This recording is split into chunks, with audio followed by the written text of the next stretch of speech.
Engineering کی دنیا میں ہم نے کیا کچھ نہیں کر دکھایا۔ آسمان کو چھوتی عمارتیں بنا ڈالیں، دوسرے سیاروں پر گاڑیاں اتار دیں، لیکن ایک چیز ہے جو آج بھی بڑے بڑے انجینئرز کو سوچنے پر مجبور کر دیتی ہے، اور وہ ہے مصر کے عظیم اہرام۔ سوچنے کی بات ہے، ایک ایسا راز جو 4,500 سال سے دنیا کی ہر ٹیکنالوجی کو کھلا چیلنج دے رہا ہے۔ تو سوال یہ ہے، کیا آج کی جدید دنیا یہ 4,500 سال پرانا عجوبہ دوبارہ بنا سکتی ہے؟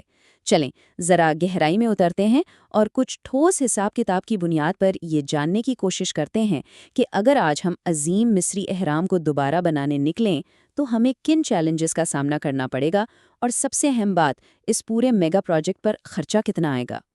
تو سب سے پہلے اس چیلنج کی وسعت کو سمجھنے کے لیے ہمیں گیزا کے عظیم اہرام کے سائز کا اندازہ لگانا ہوگا۔ یہ ہے کتنا بڑا آخر؟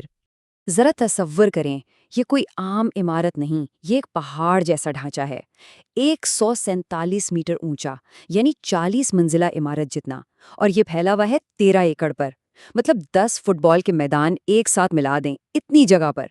اس کا وزن ہے 60 لاکھ ٹن، یعنی 60 لاکھ عام گاڑیوں کے وزن کے برابر۔ اس کے مقابلے میں دنیا کی سب سے اونچی عمارت برج خلیفہ کا وزن صرف 5 لاکھ ٹن ہے، اور اس اہرام میں 23 لاکھ پتھر کے بلاک لگے ہیں، اور ہر بلاک کا وزن کم از کم 2 ٹن ہے۔ لیکن بات صرف ٹیکنالوجی کی نہیں ہے۔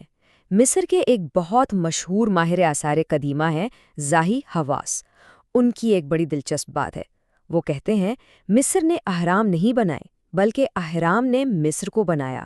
مطلب یہ صرف ایک عمارت نہیں تھی، یہ ایک ایسا قومی منصوبہ تھا جس نے پوری تہذیب کو جوڑ کر رکھ دیا، انہیں منظم کر دیا۔ اور سچ پوچھے تو یہی سب سے بڑا چیلنج ہے۔ آج ٹیکنالوجی کے لحاظ سے شاید ہم یہ بنا بھی لیں، لیکن ہمارے پاس اسے بنانے کی وجہ کیا ہے؟ 4,500 سال پہلے یہ اہرام قدیم مصریوں کے لیے اپنے خداؤں یعنی فرعونوں کے مقبرے تھے۔ ان کے پاس ایک مذہبی مقصد تھا، ایک ایسا جذبہ، ایک ایسا جنون تھا جس نے ان سے یہ عظیم الشان کام کروا دیا۔ اچھا چلیں ایک لمحے کے لیے فرض کر لیتے ہیں کہ ہمارے پاس کوئی مقصد ہے اور ہمیں اہرام کی بالکل ویسی ہی ایک نقل بنانی ہے جو اگلے 4,500 سال تک ٹکی رہے، تو دیکھتے ہیں کہ اس کام میں کیا کیا مشکلیں پیش آئیں گی۔ سب سے پہلا چیلنج تو ہے صحیح جگہ کا انتخاب۔ بھئی 60 لاکھ ٹن کا پہاڑ کسی عام زمین پر تو کھڑا نہیں کیا جا سکتا نا۔ اگر بنیاد کمزور ہوئی تو یہ تو بننے سے پہلے ہی زمین میں دھنس جائے گا۔ قدیم مصری بھی اس معاملے میں بہت محتاط تھے۔ ان کا بینٹ پیرامڈ اسی لیے تھوڑا جھک گیا تھا کیونکہ بنیاد میں مسئلہ تھا۔ ہمیں 13 ایکڑ زمین کو لیزر سے اتنا سیدھا کرنا پڑے گا کہ 1 ملی میٹر کا بھی فرق نہ ہو، کیونکہ زمین پر 1 ملی میٹر کا فرق بھی 147 میٹر کی اونچائی پر پہنچ کر 14.7 سینٹی میٹر کا جھکاؤ بن جائے گا۔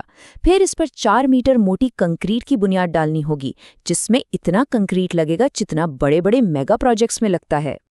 اور مزے کی بات یہ ہے کہ ابھی تو اہرام کا ایک پتھر بھی نہیں رکھا گیا۔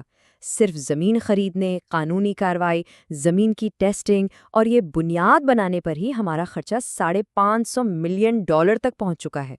چلیں جی، زمین تیار ہو گئی، بنیاد بھی ڈل گئی، لیکن اصل سردردی تو اب شروع ہونی ہے۔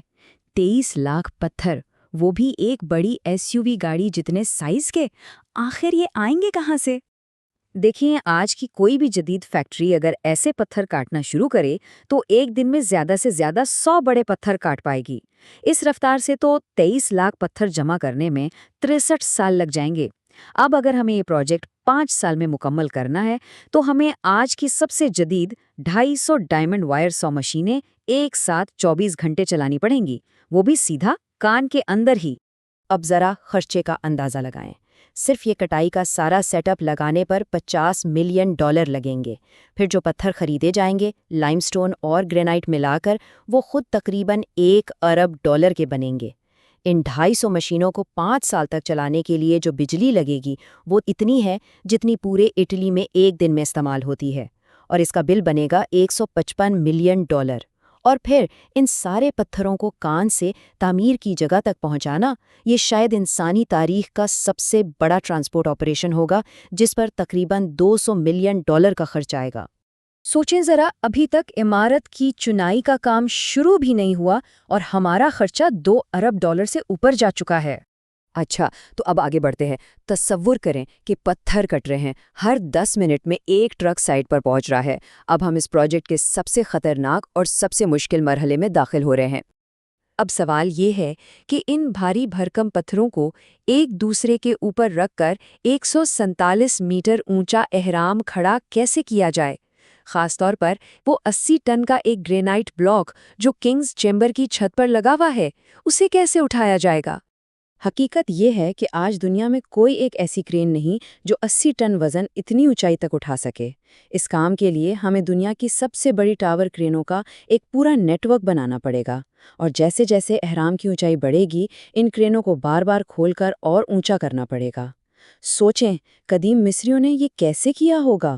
اور اتنی صفائی سے کہ 2 پتھروں کے بیچ میں ایک کریڈٹ کارڈ بھی نہیں جا سکتا۔ آج اگر ہم یہ کام کریں تو 10 اسپیشل کرینوں کا کرایہ اور ان کی 5 سال کی دیکھ بھال پر ہی کم از کم $300 ملین لگ جائیں گے۔ اس کے علاوہ 3000 مزدوروں کی 5 سال کی تنخواہیں، انشورنس اور دوسرے خرچے ملا کر $400 ملین اور بنتے ہیں۔ تو ٹھیک ہے، 5 سال کی محنت کے بعد ہمارا اہرام تقریباً تیار ہے، بالکل ویسا ہی جیسا آج نظر آتا ہے۔ لیکن ایک منٹ، اصل میں قدیم اہرام ایسے نہیں دکھتے تھے۔ ان کے اوپر ایک خاص قسم کے سفید چمکدار پتھر کی ایک تہہ چڑھائی گئی تھی، جسے ٹورا لائم سٹون کہتے ہیں۔ ماہرین کا خیال ہے کہ اس کی وجہ سے یہ دور سے ہی چمکتے تھے۔ ذرا سوچیں، ہزاروں سال پہلے جب صحرا میں سورج نکلتا ہوگا تو یہ اہرام میلوں دور سے کیسے چمکتے ہوں گے؟ اس چمکدار تہہ کو بنانے کے لیے ہمیں 1,15,000 سفید لائم سٹون بلاکس چاہیے، جن کی آج قیمت $250 ملین بنتی ہے۔ تو ان سب اخراجات کو ملا کر کل لاگت کتنی بنتی ہے؟ یہ بنتی ہے $2.95 ارب۔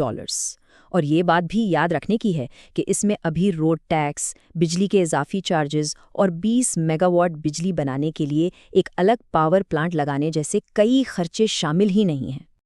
اب یہ رقم کتنی بڑی ہے اس کا اندازہ اس بات سے لگایا جا سکتا ہے کہ برج خلیفہ $1.5 ارب میں بنا تھا، اور قطر کا سب سے بڑا نیچرل گیس پلانٹ بھی تقریباً اتنے ہی پیسوں میں تیار ہوا تھا۔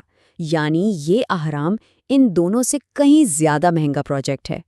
تو اس ساری کیلکولیشن سے ایک بات تو صاف ہے کہ جو کام آج کی ٹیکنالوجی کے ساتھ اتنا مشکل اور مہنگا ہے، وہ 4,500 سال پہلے کیسے کیا گیا ہوگا، یہ سوچ کر ہی انسان دنگ رہ جاتا ہے۔ لیکن واپس اسی سوال پر آتے ہیں، کیا اہرام آج بنائے جا سکتے ہیں؟ تو اس کا جواب حیران انگیز طور پر آج بھی نہیں ہے۔ اور وجہ ٹیکنالوجی نہیں، وجہ ہے مقصد۔ آج کی اس مادی دنیا میں تقریباً $3 ارب ایک ایسے پروجیکٹ پر لگا دینا جس کا کوئی معاشی فائدہ ہی نہ ہو، بالکل بے معنی ہے۔ اتنی بڑی رقم کہیں اور کسی زیادہ فائدے والے کام میں استعمال کی جا سکتی ہے۔ تو آخر میں ایک ہی سوال ذہن میں رہ جاتا ہے، اس بات سے کیا پتہ چلتا ہے کہ ایک قدیم تہذیب یہ عظیم کارنامہ انجام دے سکتی تھی، لیکن آج کی جدید دنیا اپنی تمام تر طاقت اور ٹیکنالوجی کے باوجود ایسا نہ کرنے کا فیصلہ کرے گی؟ شاید یہ ہماری اور ان کی سوچ، ان کی اقدار کے درمیان فرق کو سب سے بہتر طریقے سے واضح کرتا ہے۔